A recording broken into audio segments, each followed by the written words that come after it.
බලමු කොහොමද කජු මාළුවක් රසයට උයන්නේ කියලා.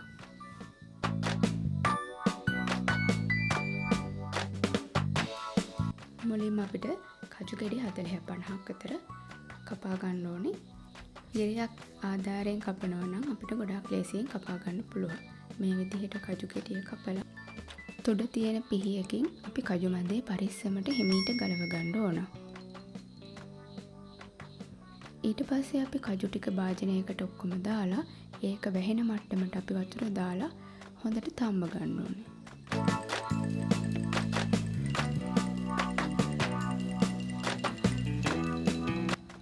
තම්බනකොට අපි හැන්දකින් කජු මැද ටික එහෙට මෙහෙට හරවලා තම්බ ගන්න ඕන. හොඳට පොතු ටික ගැලවෙන මට්ටමට එනකම්ම මේක හොඳට තම්බ ගන්න ඕන. ඊට වඩා තම්බන්න යන්න එපා. ඊට පස්සේ මේ තැම්බිච්ච කජු මැද ටික අපි ඇල් වතුර භාජනයකට හිමීට පෙරලා දාගමු. මොකද මීට වඩා තවත් තැම්බෙනවා රස්නේ වතුරකේම තිබුණාම. කජු මැද ටික වෙන් කරලා උයන භාජනයට දාගෙන ඒකටම අපි බීලුණු ගෙඩි භාගයක් ලියාගත්ත උම්වලකඩ ටිකක් අමමරිස් කරල් දෙකක් පමණ අපි මේකට දාගන්නවා. ඒත් එක්කම කරපිංචා දෙකක් විතර දාගන්නවා.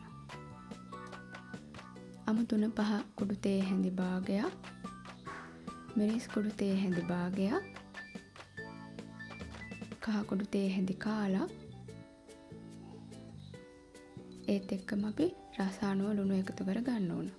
මේකට මතක ඇතුව අපි පොල් කිරි එකතු කර ගන්නකොට බ්ලෙන්ඩ් කරන්නේ නැහැ. අතින් මිරිකපු පොල් කිරි තමයි අපි පාවිච්චි කරන්න ඕන. කජු මැද ටික වැහෙන ප්‍රමාණයට වඩා ටිකක් වැඩිපුර අපි මේකට කිරි පාවිච්චි කරන්න ඕනේ. ඊට පස්සේ අපි මේක ලිපෙන් තියාගෙන මේක හිමින් සැරේ ඉදෙන්න අරින්න ඕන මද ගෙන්දරේ.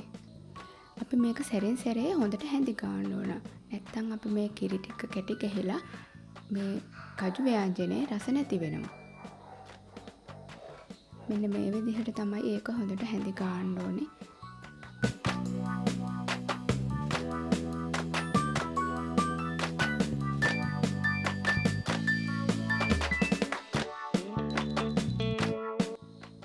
සාමාන්‍ය මට්ටමට කිරි ටික හිඳුනට පස්සේ අපි මේක පියනකින් වහනවා.